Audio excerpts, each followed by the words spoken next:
नमस्कार, मैं रविंद्र कुमार और आपको बताते चले आज हमारे साथ समाज सेवी गौतम जी हैं। गौतम जी जिस तरह से एक युवा हैं और युवाओं के लिए लगातार समाज में काम कर रहे हैं। आपने पिछले दिनों देखा होगा कि किस तरह मोदी जी ने ऑपरेशन सिंदूर शुरू किया, उसमें विजय प्राप्त किया और साथ ही साथ इन्होंने कल पाटलिपुत्रा के धरती पर आके और बहुत बड़ा काम किया, बिहार के लिए कई घोषणाएं भी की। युवाओं का एक उपेक्षा रहता है कि भाई युवाओं को काम नहीं मिल रहा, युवाओं की कई तरह की समस्या होती है। मोदी जी से लगातार लोग आशा अपेक्षा कर रहे हैं कि कुछ देश के लिए अच्छा हो। ऑपरेशन सिंदूर के बाद इस देश के युवा क्या सोचते हैं मोदी जी के बारे या देश के बारे में, आइए गौतम जी से हम बात करेंगे। सर, गौतम जी आप हैं और एक समाज सेवी है। मोदी जी आए कल पटना में ऑपरेशन सिंदूर के बाद, पहली बार आए। कैसा महसूस किया आपने? क्या लगा ऑपरेशन सिंदूर जो विजय हासिल हुआ उसके बाद आप कैसा महसूस कर रहे हैं? पूरे बिहार वासियों को और पूरे भारत देश में सबके अंदर खुशियां का माहौल और ये होना भी बहुत जरूरी था, क्योंकि हमेशा बार बार आप देख रहे होंगे कि हमेशा पाकिस्तान का यही स्थिति रहा गया। तो उस कारण से बहुत अच्छा हुआ और बिहार में आए तो बिहार के युवा का मनोबल बढ़ा मोदी जी के साथ और बढ़ते। सर, एक सवाल है, जिस तरह से हिंदुस्तान पाकिस्तान में लग रहा था कि अब युद्ध हो जाएगा, तो उस समय आप लोग को क्या महसूस हो रहा था कि युद्ध हो जाएगा या भारत की जीत होगी कि नहीं होगी? कुछ तो महसूस हो रहा था। भारत तो सब दिन जीत है, इसमें तो कहीं कुछ सोचना ही नहीं है। वो तो एकदम एक तरफे लग रहा था कि जीत हो जाएगी। एकदम एकदम एकदम लग रहा था जीत हो जाएगा। अभी भी जीत होनी। हाँ, वो मानने वाला नहीं है। हाँ, वो फिर कुछ ना कुछ करेगा ही करेगा। और इस बार अगर वो कहीं भी एक कदम बढ़ाने का अगर काम करता है तो इस बार विनाश का लक्षण, और हो सकता है कि इस नक्शे से इस बार पाकिस्तान का नक्शा ही खत्म हो जाए। सर, मोदी जी कल आए थे तो आप क्या उनसे उनके मतलब रोड शो में गए हुए थे, देखे या क्या महसूस किया?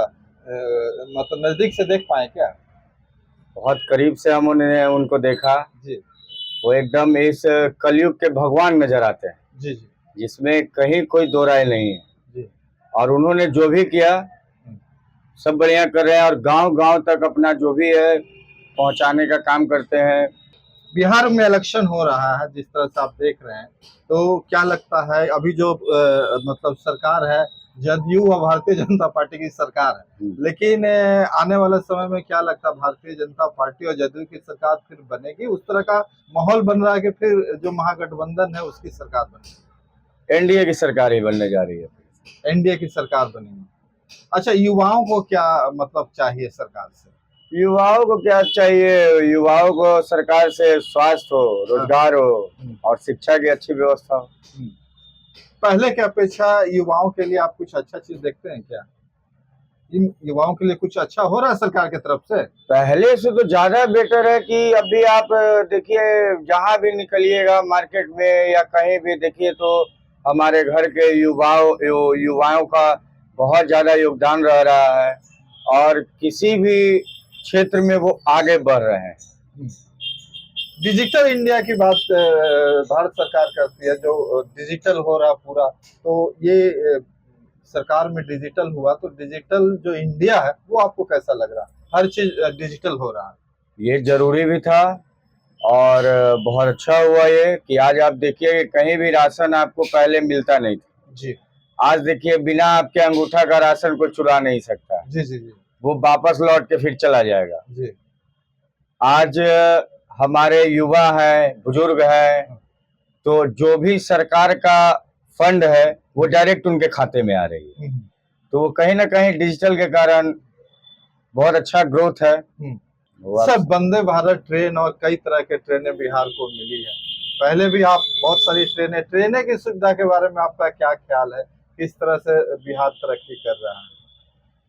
बिहार रेलवे में अभी 2014 के बाद से काफी तेजी में जो ट्रेन में सुविधा हम लोग को नहीं पाई जाती थी वो अब सुविधा मिल रही है ट्रेन में।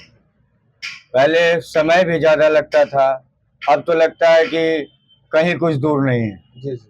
और काफी फैसिलिटीज वगैरह बढ़ गई। कल बिहटा एयरपोर्ट का शिलान्यास हुआ सर, बिहार में एक पटना था ही, एक बिहटा भी हो गया, तो कैसा महसूस करते हैं? ये लगातार एयरपोर्ट का सिलसिला जारी है। इतनी आबादी बढ़ रही है सर यहाँ पे कि वो जरूरी है करना। और पटना एयरपोर्ट को भी देखिए कि बढ़ा के बड़ा कर दिया गया। जी जी। और बिहटा एयरपोर्ट का भी शिलान्यास कर दिया गया। तो उससे बिहार को बहुत रोजगार भी और उन्नति भी, और जो विशेष राज्य का दर्जा की मांग हो रही थी उसमें काफी योगदान मिलेगा। सर लास्ट सवाल आपसे है, कई युवा हमारे दर्शक देख रहे हैं, युवाओं को क्या करना चाहिए अगले विधानसभा में? युवाओं को अगले विधानसभा में शिक्षा, स्वास्थ्य और रोजगार, जी, इस मुद्दे पे बात करनी चाहिए। और इस मुद्दे पे ही अपना जो भी है वोट को अपना योगदान करना। चलिए, बहुत अच्छी बात इन्होंने कहा है गौतम जी ने कि अगले बार जो विधानसभा चुनाव होने जा रहा है उसमें युवाओं को शिक्षा, स्वास्थ्य और रोजगार पे ही बात करनी चाहिए और उसी के बनिस्पत वोट भी करना चाहिए। कैसा लगा वीडियो जरूर कमेंट करके बताएं और बहुत बहुत धन्यवाद आपको, बहुत बहुत धन्यवाद दर्शकों को।